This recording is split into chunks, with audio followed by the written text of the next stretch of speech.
Welcome to the Creative Play and Podcast Network. Join us as we share our favorite RPGs, one-shot games, tabletop games, reviews, and convention panels. Sit back and enjoy the show. Hi, this is Kelly, aka Trixie from Ragnarok and Roll, a Scion to Ragnarok story, and Tilda Wimblewick from D&D Journey of the 5th Edition.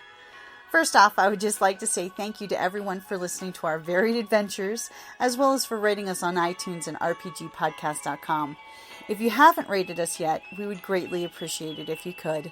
And if you're looking for more ways to support our efforts, we are now on Patreon, a great site where you can help us continue making more podcasts, as well as some special surprises for our patrons. If you can, please look us up at www.patreon.com/cppn. Every little bit helps. And again, thank you for listening. So, would you like to introduce yourselves?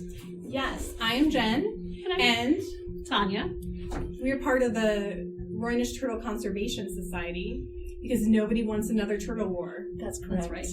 Save the turtles. And I'm Jocelyn, also sometimes known as Madame Askew, time traveler and tea lover, which has really confused everyone today. So thank you, everyone. I'm so glad that I've been on brand. I'm here today as a representative of the Cult of Altuin. It's a sister organization to the Roynish Turtle Conservation Society. So, and we are here to talk about the books we used to love, which is a conversation we started last year right here at TusCon over cocktails, outdoors by the pool, being sort of insouciant and sassy as we are wont to do, as we were reminiscing about, oh man, I used to love that book, but wow, when I tried to read it again, 12-year-old me had a different bar. And then there was, did you hear about that guy and what he did with his wife? Oh my goodness. Yeah. So we're going to continue that conversation a bit tonight. And I want to preface, as we're getting into this, that A, I made the outline, so I apologize profusely for the lack of organization.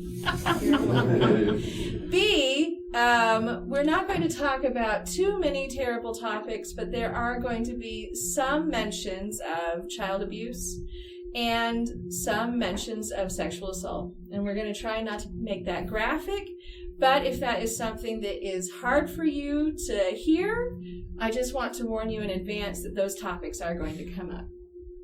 That's our serious note. That'll be it. Everything else is going to be real irreverent. Okay. So, and I think one of the things we need to talk about as we get going is that old chestnut. How do you separate the artist from the art? Mm-hmm. Woo! Now, sometimes that's a lot easier when the artist and Howling, it's a lot easier to do when the author isn't constantly reminding everyone what a terrible person they are. That's right. Or when they're just dead. That really also helps. Yes. Super helps. That's very helpful. When they no longer earn money from our purchases. Wow, does that feel better? So, like, buying stuff about Lovecraft or buying stuff set in Lovecraft's universe, I'm not like, oh no, that asshole is gonna buy another mansion. No, he can rot with some worms in the ground. He's not getting a penny from me. It doesn't matter. He was a racist. I hope you know that. If you didn't, now you do. Surprise! I feel like that is not a spoiler, but I apologize if this is the first you've heard of that. Yeah. So I think what I love about it, right, is that, we have these fond memories, and it's hard for me, when I go back, it kills my childhood a little bit. Yeah. That's fair. Like some happy memories associated with that book or whatever, like stabbed a bit in the heart. I feel betrayed, honestly. Me too. Yeah. And especially, like, well, as we were talking about when they're alive and they're doubling down, that's a little bit hard. We're going to talk about that. Yes, sir. I'm coming from outside the loop here, so I guess my question is, what the hell are we talking about? Yes, sir. We're Such a great talking question. about books we used to love. Yes, but you're obviously talking about something you all know and understand, and I don't know what the hell it is. Well, they'll get to it. We're going to get to it very specifically, but I think we're all alluding to J.K. Rowling, if you like. Oh, okay.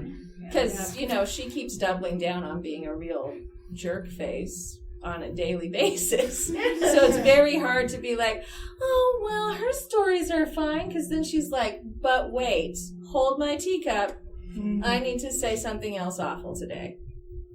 It really takes you out of enjoying her art when she continues to be hateful. Yeah. So, Agreed. but mostly is to talk about how we love things growing up. And as we age, we have different expectations. And as we come to understand things about storytelling and art and the world, we have a different understanding of how some of these things, like, were imperfect and whether or not we can reconcile our enjoyment with that imperfection. Okay, so do you want to talk about some of the beloved books that we loved in the past, but they've aged poorly? Yeah. I'll start. Go. The Myth books by Robert Asprin. I loved those books so much. I would save all of my, like, little teenager job money, and I'd go to B. Dalton, and I'd be like, the next one, I'm going to get it. I read them all. I read them multiple times. I thought they were great. They had these really cute, fun covers. They were white. They were just, like, full of puns. Oh, my gosh. So many puns. And, like, very funny and whimsical. And I kind of, like, ignored that there was a lot of misogyny. They go to a planet where it's all about making fun of fat people, like, the whole book. Yeah, it's, like, awful. And so I didn't think about that, like, as a 15-year-old. I was just like, this is really funny. I'm not 15 anymore. And, like, a while ago, I was like, man, I'm kind of sad. I want to laugh. Those myth books are great. I did not get very far. Like, the jokes could not cover up the kind of meanness and hatefulness. It was like masquerading as humor. It was belittling people who were different, who were fat or femme or whatever. It was just like, man, those jokes aren't funny. It's a bully masquerading as a comedian. So, like, if you still like those books, I'm not going to say you're a bad person, but I can't read them anymore. They don't give me joy. They make me sad. And I don't have my copies anymore. I gave them away. Yeah, that makes sense. Yeah. You know, for me, when I was younger, I used to love Robin McKinley, and I read The Blue Sword, and I thought it was just the greatest book ever. There was a horse, and I was a girl, so of course I loved it, because girls love horses. And I went back and reread it a couple years ago, and I realized it was really suffering from white savior complex.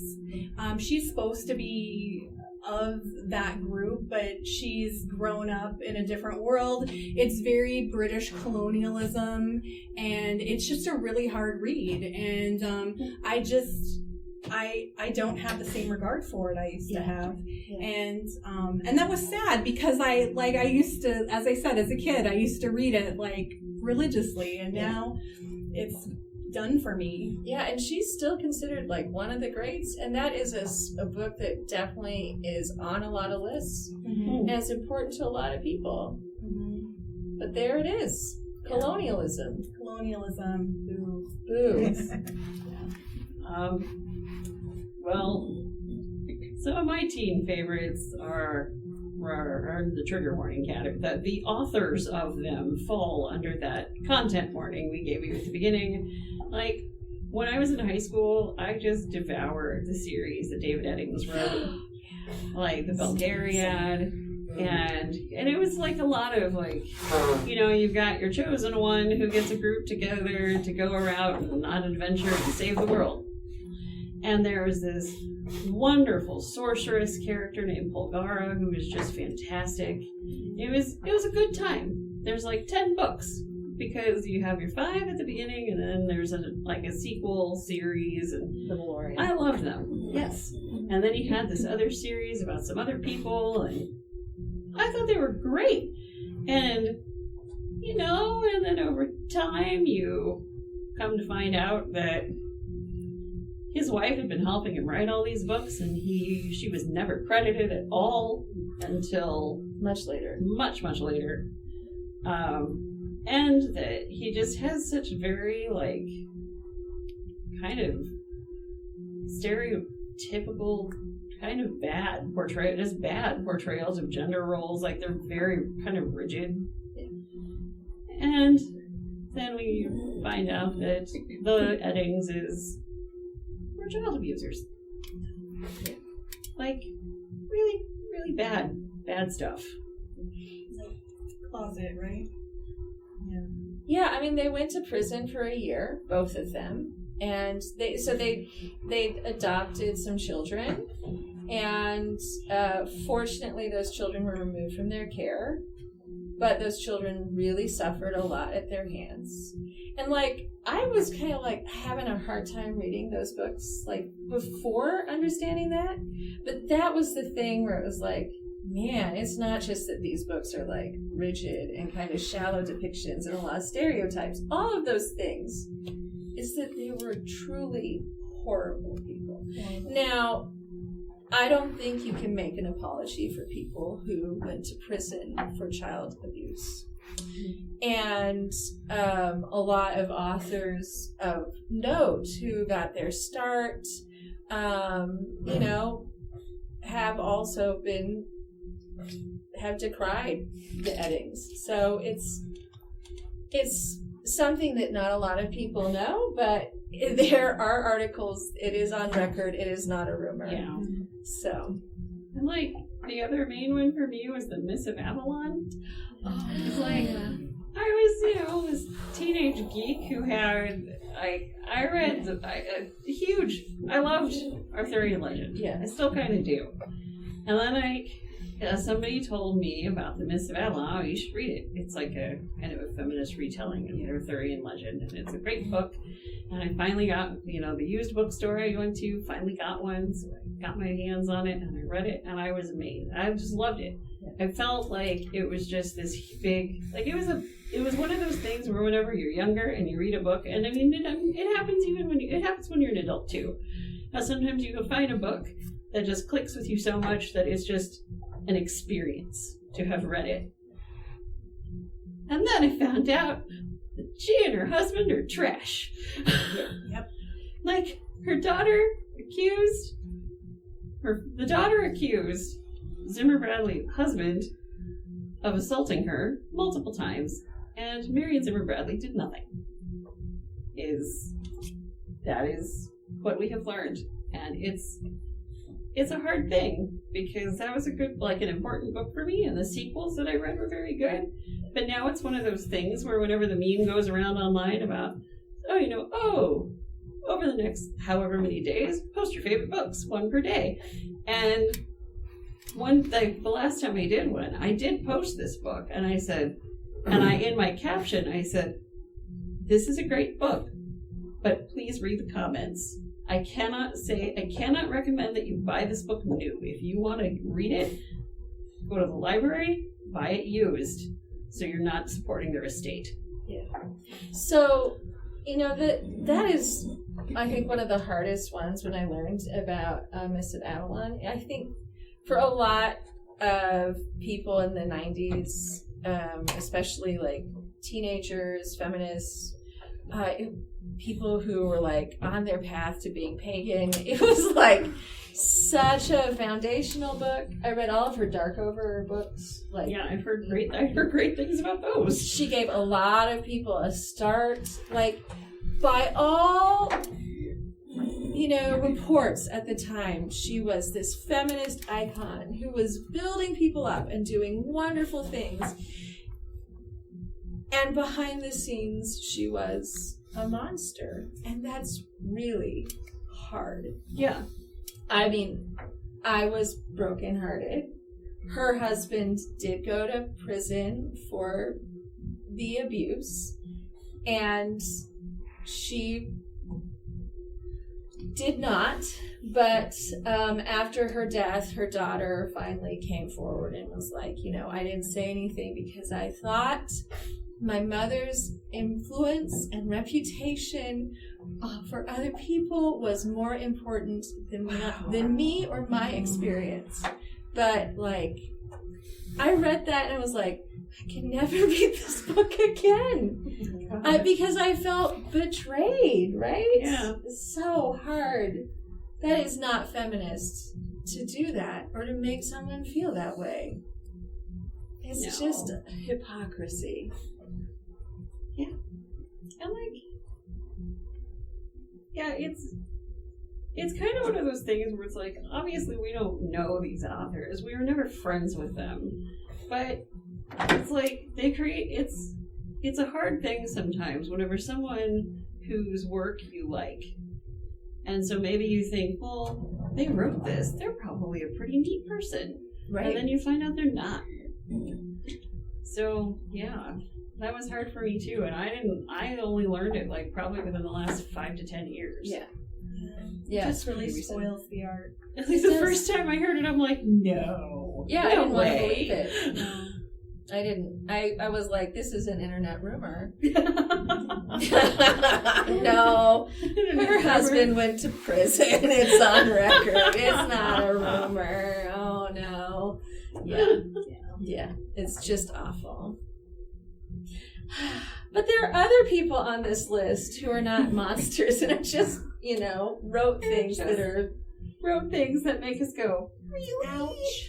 Yeah, okay, all right. I have a confession. I really love Stephen Donaldson's A Man Rides Through and A Mirror of Her Dreams, that duology. I read it so many times. I thought it was genius as a teenager. I was making all my friends read it. I was I had a used copy of each book. I was like, no, you gotta read it. It's so genius. She goes through a mirror into another world and is it's like time travel, sort of, but alternate world. I was like, it's everything I love. And then she's a magic person too. It's so cool. And then I reread it in my early 30s and I was like, the main female character literally starts to believe the villain that she doesn't actually exist is the most horrible instance of gaslighting. I'm just like, I'm sorry. You have a brain. You can touch yourself. You have a life and memories, and you have lived a life. She's in her 20s or something, and she's just so beaten down by society on one side of the mirror that when she goes through the mirror, this villain is well, you came out of a mirror and I imagined you in that mirror. So all of that stuff you lived, that's a fantasy from my head. You're not real. And I'm just how did I think this was great? Terrible. There are 2 books of this. Then it takes her a whole book to get to the point where she's I'm a real girl. And I'm just yeah, I think it just makes me too angry now to read. I'm not even sure if they're good or not. I'm just what? Maybe there's some lived experience. There's that too. Well, I'm just oh man, they're from the 80s, and I'm just well, things were bleaker in the 80s. So there was a lot we hadn't talked about yet. I just think I need to go back and just revisit them for the sake of, because I love them too. Right. And I haven't revisited them since I was grown up, and now I'm I never read them. I just heard about them. And I had a boyfriend once who just loved them. Loved the whole series. And yeah, And I think when I saw them on a shelf, and when I worked at a bookstore, I saw them on the shelf years later, and I kind of flipped one over and I read the back, and I'm like, I don't know. And then somebody else told me about another woman I knew told me what her impressions of the books were, and then based on that, I was like, I don't think I would like this. I think the question is like, what would She-Hulk do if she read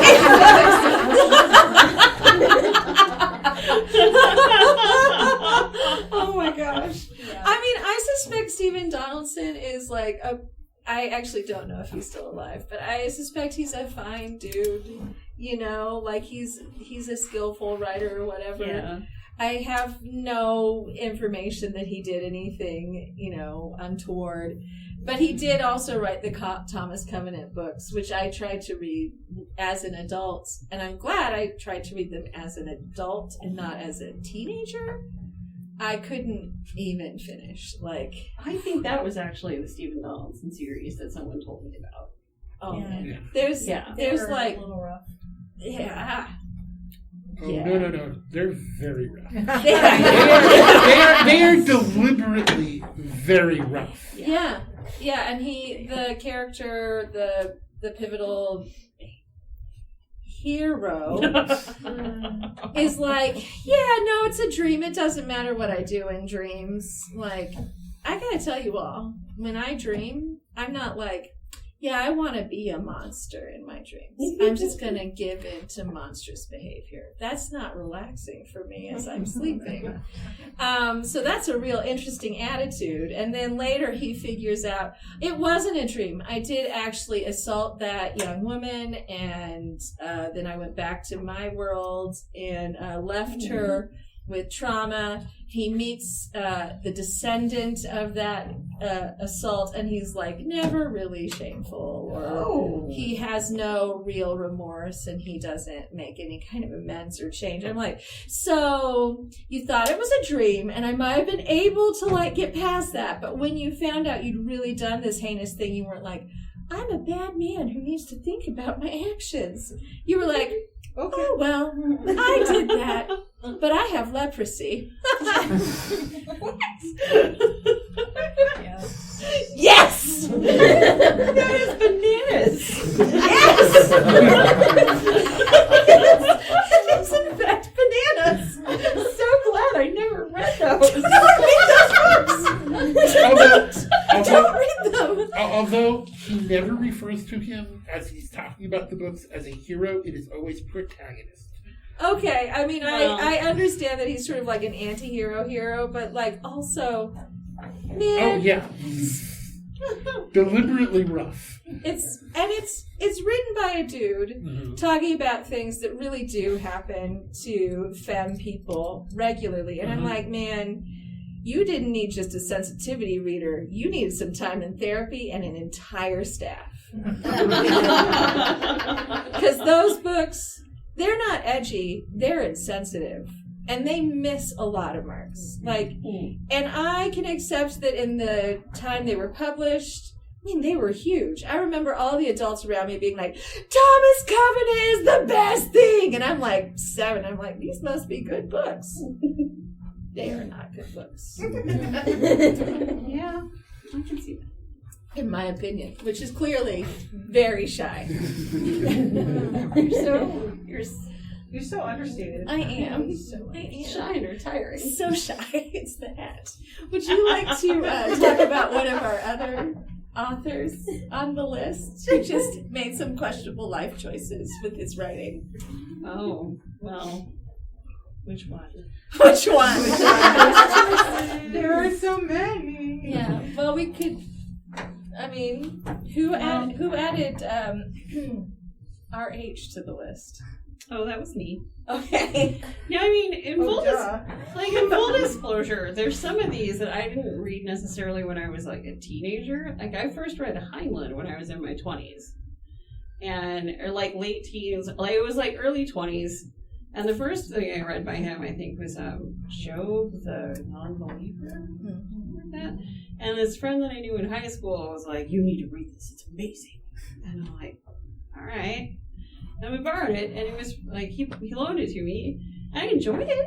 I thought it was a fun story. But I noticed that that Heinlein wrote women in a particular way.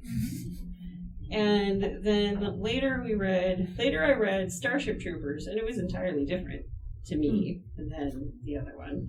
And then later I read Stranger in a Strange Land, and that was very good. I thought it was an excellent book, but I also noticed some of the same characteristics. And that was that there's often seems to be at least one male character that kind of seems to be an author self-insert, which isn't a bad thing. Like, it's fine. If an author wants to do that, that's cool. Do whatever you want. It's your book. But writing yourself, the author writing as a self-insert is definitely a thing that people criticize women for doing when they write books, particularly if those books are romantic at all. Yeah.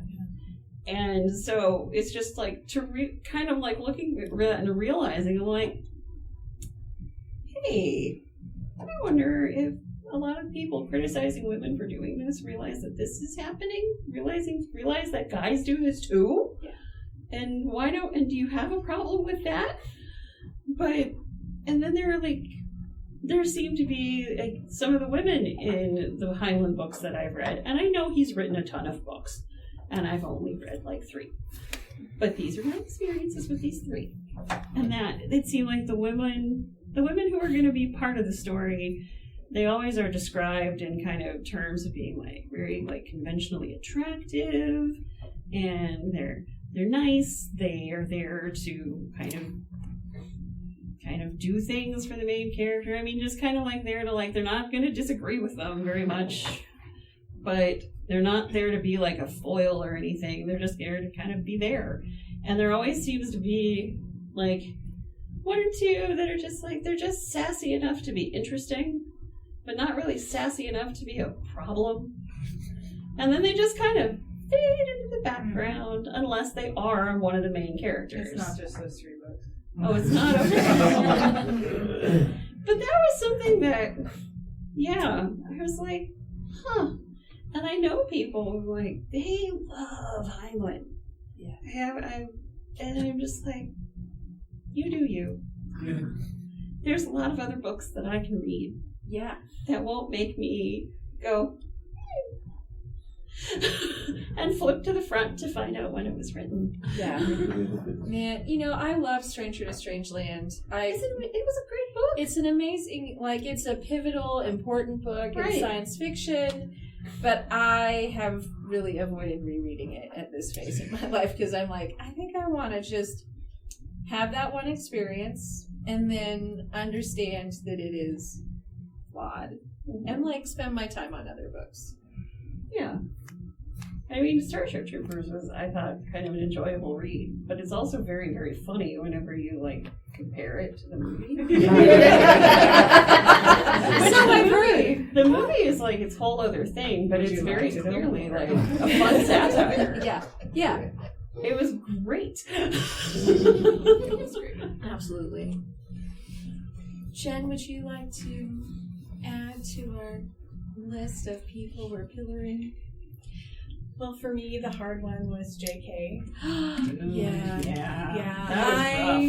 I so love the whole universe. I cosplayed. I would show up early to get into the movies. I remember my mom was a teacher, and she introduced me to them because she was reading them to her classroom. And I just love them. Yeah. And then she started going down the turf path. She went to Turf Town. Turf Town. And just, I think what was really hard for me, and I don't remember all the specific comments, I'll be honest, I don't. I just know that every time I turn around, I feel like she's doubling down on her hatred, and that's really hard for me. I do not want to support a living author that would be so hateful. Yeah. And I gave away all my Harry Potter stuff. No. I gave it all away. Same. I mean, I still have my stuff, but I don't really wear it very much because I feel conflicted. Last year here at TusCon, I did a cosplay that I called the party Hufflepuff or something. I think you said I looked like a debauched Hufflepuff. Yes, yes, I Because I did. did like a white shirt with like a black tank top thing underneath. The tie was untied, my hair was all messy, and shirt was untucked. It was just a mess. Like the Hufflepuffs had a great party one night. This is the morning after. It was a great cosplay. But I actually stopped and I had it in the hotel room and I was talking to Jen and I'm like, I'm not sure I should wear this. And they were like, well, I think you'll be fine because we know you and it'll be okay. And it was okay. And I still have my Hufflepuff sweater, but I still feel a little kind of weird about it. And now it's like I still enjoy. It's harder to enjoy the world after her. Yeah. I'm I see you. Puffs unite. I also felt it was hard though in the novels because when you get to book 5, when she's getting sued by an American woman who claimed that she wrote Harry Potter, that hate that she had and resentment also came out so much in Umbridge. Yeah. The whole Order of the Phoenix to me was suddenly like, who is this woman writing these books? This is not the same person who wrote 1 through 4. Right. And then the movies as well completely turned dark and terrible. And I'm like, this isn't. Can I keep the first 4 and divorce myself? You know what I mean? Even before the current 80. Yeah. Yeah. And I know there was a lot of discussion about. I worked in a bookstore. I worked in a bookstore for the release of books 4 through 7. And I had never really heard of a Harry Potter except for listening to The Daily Show make fun of the people who thought it was demonic. Until I started there, and my manager was like, oh, honey, you need to read these. But, there was a lot of discussion at the time about, well, she's aging the books up with her audience. But really, when you read that book, it's like, no, I'm not sure about that. Yeah. And so, it's like, yeah, that was kind of rough. Mm-hmm. Those books, that series got real dark real fast. Yes, you did. We were talking about I couldn't even finish that JK. one. You know, Yeah. I heard about it, but I haven't read any of the books. It's so My boring. nephew, who's in 4th grade, said, It's okay. It's okay. said, Aunt Shelby, can you read these? I really like these books. And so I'm like, well, I don't have them. I'll loan you mine. I'm like, I'm in. So he was up to book 4 because that's all it was out. So I read 1 through 3 because he was rereading book 4 for the bazillionth time. He actually disintegrated this book. I would watch it and it was, okay, well, cover's a little torn, that's cool. And then this cover was gone. Next week I saw it again. He started picking at the cover, and then the cover was gone. And then it was torn in half. So we called it the well-liked edition. And then after book 4, I bought both nephews the book. So we all 3 of us had our own book, and then we would talk about it. And then finding out they're both in their late 20s now. Finding out her Predilection for awfulness? Yeah. Yes. I was sitting there and I'm like, I obviously do not subscribe to that crap. Yeah. But it was, and I was torn too because I had these memories with my nephews and how, That's what a lot of people were into. Yeah, and I was like, you know what, screw it. My nephews brought me this world. This world is for. So I have my books because I see them and I see my nephews. And I do remember reading the first book I read when the pictures move. Mm-hmm. But I remember when I was a kid reading a book and the pictures moved like that. Huh.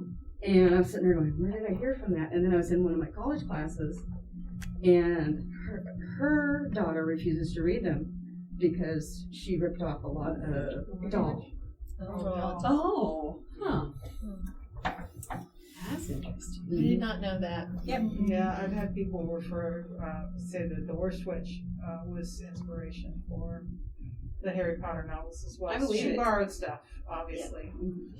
Yeah, they made a Netflix series out of the But that's not a demonization. It's her Yeah, behavior it's that's just- the yeah. issue, right? Yeah. So, yep, Harry Potter is all my nephews.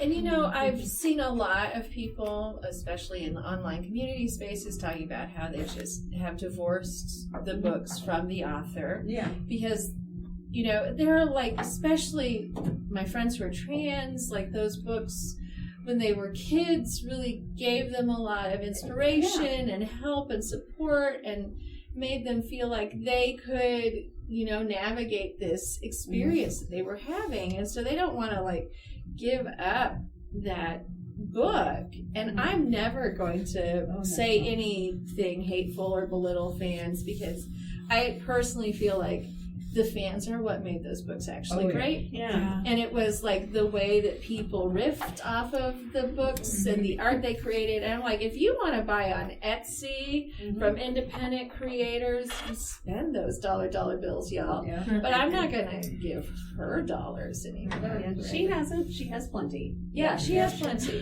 If there's something I want, I go to eBay. What's used? Right? Absolutely. So in the second row, in Loki. I was saying for the fifth book that I couldn't even read that one. It was the only one of the series that I couldn't even get into it. I read like 3 chapters. I was like, okay, done with this one. Yeah. I couldn't even get through it. There's just too right. much Yeah, yelling right. and stuff going on with the characters. I'm just like, you guys aren't doing anything fun, so I'm not going to read this book anymore. I remember that. So full on just skipped that one. It's absolutely skippable.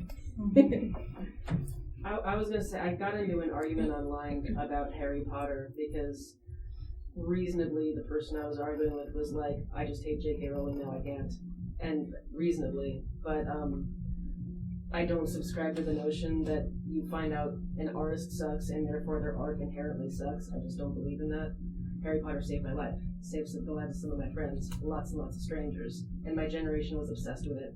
Yes, So when people say, oh, Harry Potter just sucks now, J.K. Rowling sucks now. Yeah. Which sucked previously too. But it's not Harry Potter's fault. It's not Matilda's fault that Roald Dahl was sucky. It's not, you know, it's not a Disney character's fault that Disney was sucky. They're different. Sometimes you can separate the artists. You can, but you choose where your money's going at that point. Of course. Yeah. And I think that was a question we all wanted to pose to you and hear back from you guys is, are you able to make that separation? You know, where is that line for you? And I think Harry Potter is one of the hardest ones because, as you say, those books really did provide a bastion for so many young people. And they really did save a lot of young people. And they're still beloved. And, like, yeah, right? I can't trash that. Yeah, because to do that would be incredibly wrong. Yeah. Is you can enjoy a piece, which also is kind of like a related topic, because like you can enjoy a piece of media that's problematic, as long as you're willing to acknowledge the problems. Yeah. And that, because I think that's important to do. Absolutely. And that's like, you know, we could actually just host a panel about Harry Potter, right? And like, it's its own very deep level and topic. Yeah. And there's a lot there. Maybe one year we will. It's quite possible. But, you know, like, we also have Orson Scott Card on our list. Oh, yeah. And like, man, Ender's Game I still consider to be like an exceptional novel. And I love Speaker for the Dead. Like, that is a great book. It's very hard for me to reconcile the person who wrote those books with the person that he is. Those books are so much more compassionate, thoughtful, insightful, humane than he is. And I'm just like, wow, man. Like, and the books are flawed. Nothing is perfect. No art is above criticism. Like, that's just the reality. But they're still great works. And it's really like, I cannot tell people to buy Orson Scott Card's books new. Ever. Don't give him money. He's also got plenty of money. Don't give him more. He's not a nice person. He's a rabid homophobe. We have it on our list in those words. So, but I love those books. They're really good. I never read a lot of science fiction. I read mostly fantasy. I still mostly do. And I never read a lot of science fiction until I met my husband. And I think he was the one who read Ender's Game. Yeah. And I read it and was like, this is really good. Holy crap. And then he went back and he did kind of the events from Ender's best friend's point of view, and I've read at least one or two of those. Also excellent books. Yeah. So when I felt like when I read the things that he had said, I was like, what? Yeah. Wow. Yeah. Yeah, absolutely. Yes. I was just going to add that sometimes a person's art is the best part of it. That's true. That's a really good point. It is. I just think, I don't know, for me, I feel like the artist and the art are so connected. It's just like we were talking about singers, right? And musicians. Like, if I find out they're horrible people, I suddenly don't enjoy listening to them as much anymore. I don't dismiss that what the art is good, and I see like people still finding the value in it, but for me it just takes all the enjoyment away. Yeah. And I think it varies by the art and the person. It does. And you have to take it on a case by case. Very true. And that's where we're in November and we've had some no nuance November moments, but like really there is a lot of nuance in how you parse like how you feel about the things you loved when you were younger as you read them as an older person with more knowledge. Yeah. So, but we're not only going to talk about bad stuff. That's not how we are. We're also going to talk about fun stuff. Fun stuff. That we love. Right. So, books we still love. Terry Pratchett. Yeah. Yes. Discworld. Like another one I didn't read till I was an adult. Yeah. Same. I read them as an adult too. I started when I was at the University of Texas. And I had no dollars to spend on books, but the library had all of the Discworld books, as well as every reference book I could ever need. And so I'd like, give my homework reference books and a Terry Pratchett book. And I would reward myself for my hard work with Terry Pratchett. So I read the entirety of Discworld that had been published to date while I was at UT Austin. Nice. That's awesome. Back in the 90s, because I'm old, y'all. And you know what? From all reports, Terry Pratchett was a lovely human, and I feel like his books do improve over time. I feel like he has more insight over time. Some of the older books, I'm like, well, later we have some different looks at this. But I'm never like, I can't read this. What is going on? I'm just like, okay, I see the growth of the author. Mm-hmm. I really have my favorites. But I go to Pratchett when I need to, like, refill my soul. He's, like, a permanent go-to for me. That's cool. Yeah. So, we were kind of waffling on Tamora Pierce. Because for me, I read... Tamora Pierce wrote a series... Thank you. The Lioness, Song of the Lioness, I think. And it's, I think, like 4 books about a girl named Alana. She wants to be a knight. And in this world, like, the dudes go off to train to learn to be, like, knights and stuff. And women will often go to learn how to be a mage. Well, her and her brother want opposite things. And she disguises herself as a boy to go and be a knight. And she's really good at it. But it's 4 books, and like I was in between 7th and 8th grade when I read them, and I was like, these are the best. These are amazing. And I think I reread part of one as an adult, and I kind of read through them, and it's like, yeah, these still seem to hold up for me. But that's really the only series of hers that I've read. And she has many, and they're all kind of connected in the same world. Mm-hmm. And that's where we found out that we had a little bit of a diversion. Yeah, because I picked it up later in life, and I didn't start with The Song of the Lioness. I started out with Wild Magic, and it was a young girl. She's like 15 or 16, and she's learning, she finds out she has power, and she turns out having the main mage in the country is helping her and taking her under his wing, and then they have a relationship, and he's 30 and she's 15 or 16, and it was just cringy, and I couldn't get past it. So yeah, we're talking about this, and I was just oh. Yeah, I was ooh, yeah. So my experience with Tamora Pierce's work was very different than yours. It was. And sometimes that's the thing, right? If you have to find a thing at a certain time in life for it to really resonate with you and become that piece of magic in your life. And if it hits, maybe it'll be that for you forever. I loved the Little House on the Prairie books, and they are very problematic. There's a lot, but this is not on the list, but I have read literally every one. I read them with my grandmother. They're very special to me. And I cannot reread them, but I don't reread them because I kind of want to keep that special magic. And I just am I am aware that they are problematic. And I'm just over here in a box. There you go. See, I owned them, but not by choice when I was a child, because my mom and one of my aunts were bound and determined that I should read these books. And I was given it the full, the box set. And I read part of one book, and I thought they were just boring as hell. And I didn't care about their life on the frontier.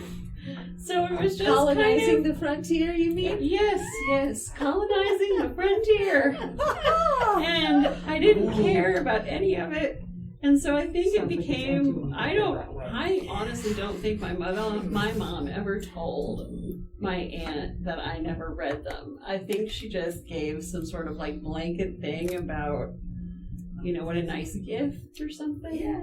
The same aunt continually tried to make me read the Anne of Green Gables series. She did not actually, I don't know, I was never given the books, so maybe there was a conversation. And I think just because I was stubborn and Little House on the Prairie turned out to be such a disappointment, I'm 45 years old and I have still never read Anne of Green Gables. I have no idea if it's worth reading. But I know that it is beloved. I have red hair.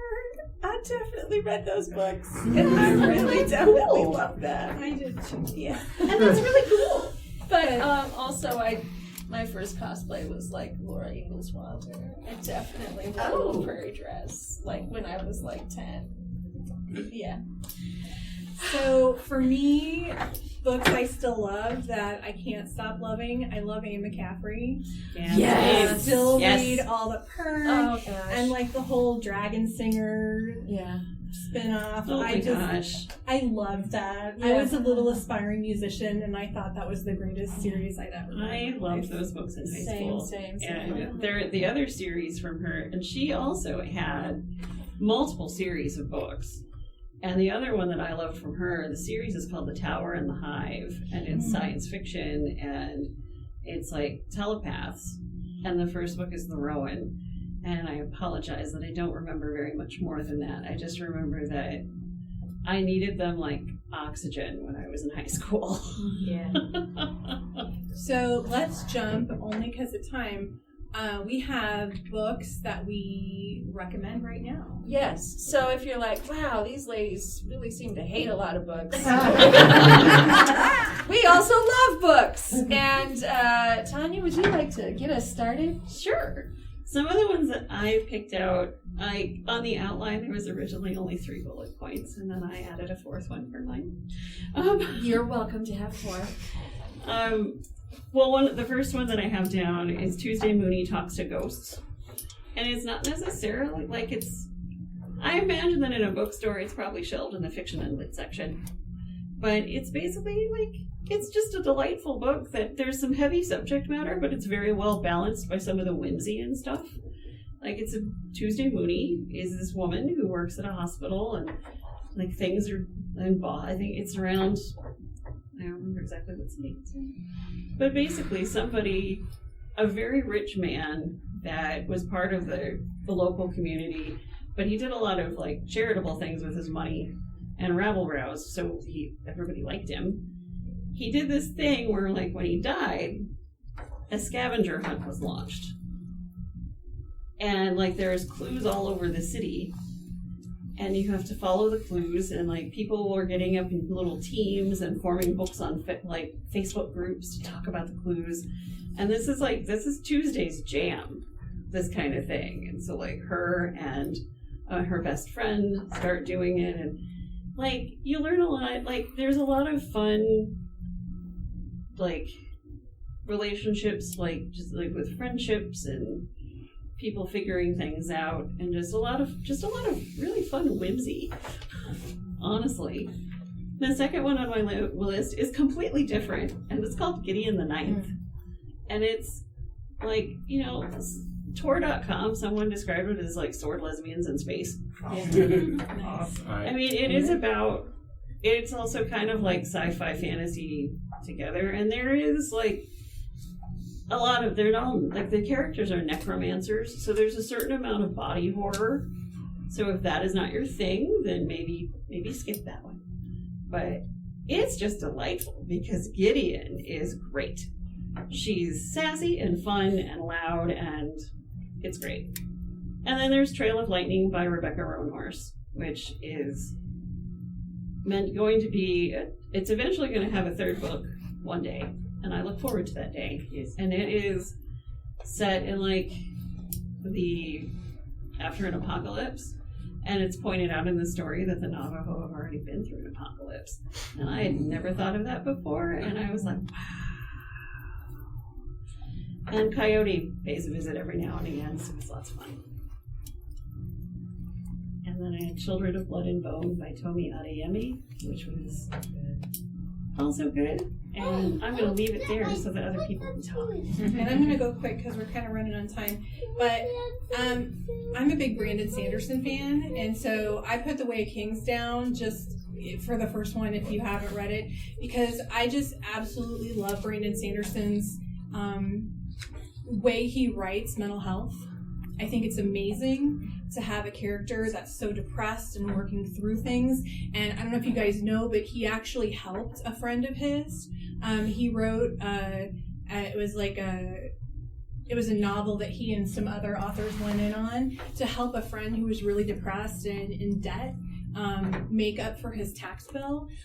He's so compassionate with mental health. I love it. And I actually kind of scared him. I actually scared Brandon Sanderson because I got up to him and I was like, thank you so much for writing these characters. And the little tears are coming down. And I scared the man. He's looking around. There's a long line. And he's like, please don't cry, man. But then also Old Man's War. I finally read Scalzi. Why was I waiting so long? I've listened to the man at cons for years. He's amazing. He's amazing, and I thought Old Man's War was so smart and amazing. Read it. Also, I read a lot of smut. Yes. And whether or not you like it, I mean, it's problematic, but I think Ruby Dixon is really funny. I like reading funny smut, so it may not sound great, but Ice Planet Barbarians is hysterical. And it's got a lot of naughty bits. So there I'm you reading go. it tonight. All right. Next. So I do a lot of steampunk, as many of you know. And you probably are aware that I think P. Djeli Clark is one of the greatest authors in existence right now.